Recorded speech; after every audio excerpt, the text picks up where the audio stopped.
Hi guys, how are you doing? I hope that you are doing great. And I was thinking about some things related to running from our own feelings and how we block the feelings that we do not like, and addictions and different sorts of other problems that seem unrelated at first, but if you think about it, you actually start seeing that they all come from a similar place. So today I want to talk to you about the ways that we use to run away from our true feelings. In life, there are times when we have uncomfortable feelings, uncomfortable emotions, which is totally fine, and we all do have them from time to time. It happens basically on the daily basis, and sometimes they are more or less intense, and it really varies from one person to another. And there are two ways of dealing with your emotions, a healthy way and an unhealthy. So if you are dealing with your emotions in a healthy way, you acknowledge them, you allow yourself to feel them, sort of let them slide through you, and then you do not cling to them, and you move on as soon as the emotion is gone and it sort of kind of ended itself.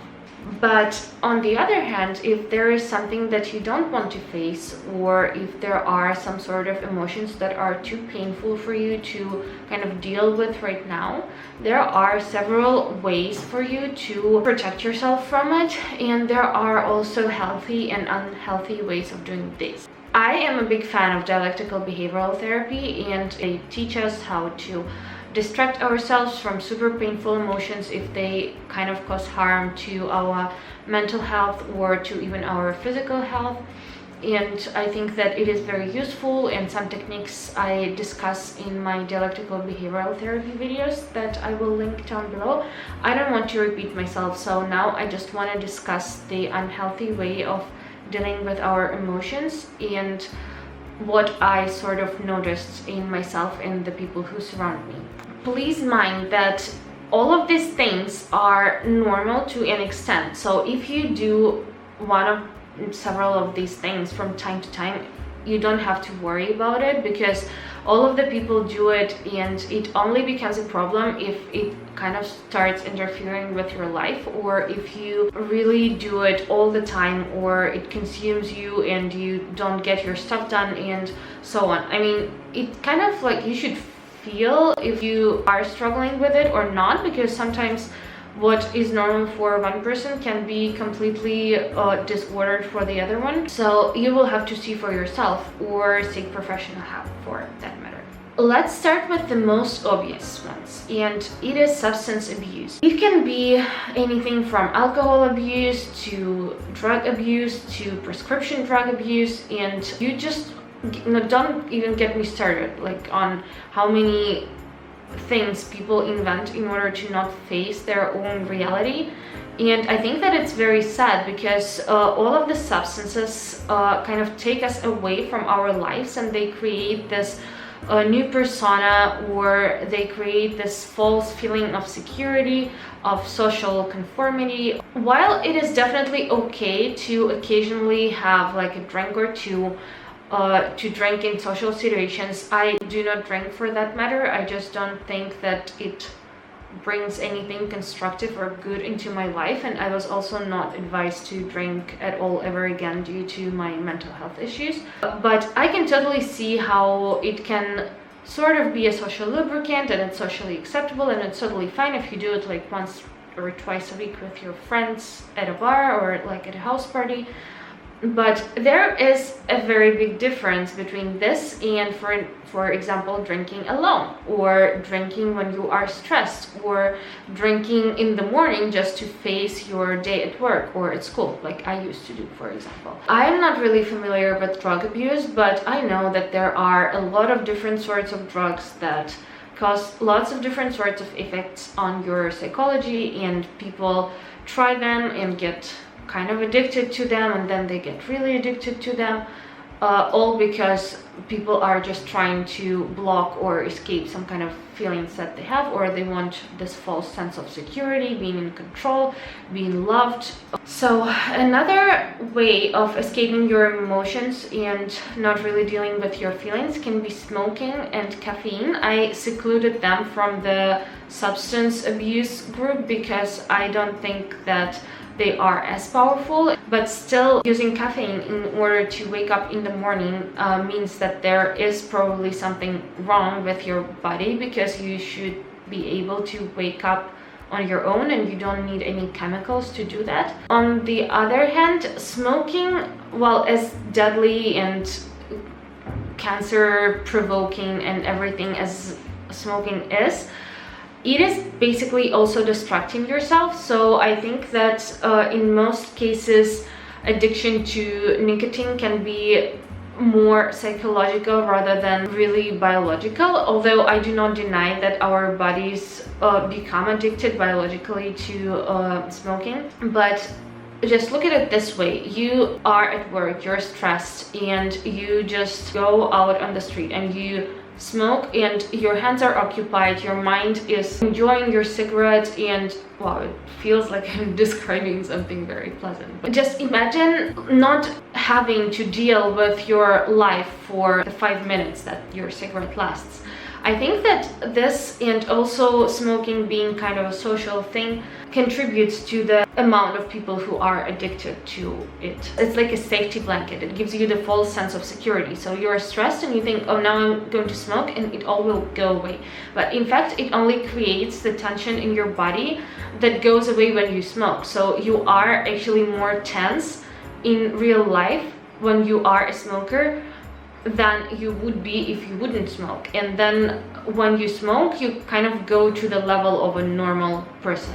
So another thing which is way less obvious can be exercise. And don't get me wrong, I exercise myself, and I think that exercise is super important to keep your body moving, because we were definitely not designed to sit on our butts all day in front of our computers. There becomes a point when exercise becomes harmful to your body. So either you really push yourself to a limit, or you become really anxious and panicky when you miss a training, or if you accidentally ate something that will not give you the nutrients that you want.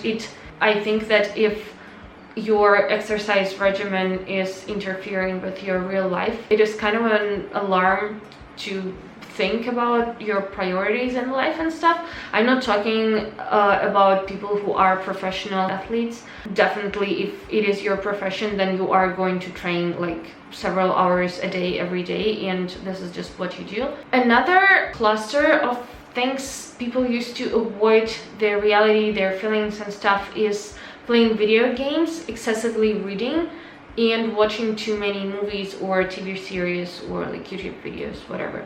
So we have a lot of different channels through which we perceive our world. So we have our hearing, we have eyes, we have smell, we have taste, and constantly blocking one or several of these channels. For example, if a person constantly has their music on, from ages I think 12 to like 20, I would always wear my headphones and there would always be music in it, because it was my way of escaping reality. I think that it is maybe less harmful than like smoking or drug abuse. I think that if you catch yourself or your loved one doing that all the time, I think that it can be a little like alarm clock to see and maybe sit and talk about what they are trying to hide from, what kind of emotions they are pressing down or you're pressing down. And I think that it's nice to just sit and think about what you can do in order to not have to escape your life, for that matter. Another and really big problem is food. So a lot of people use food to create either control or comfort.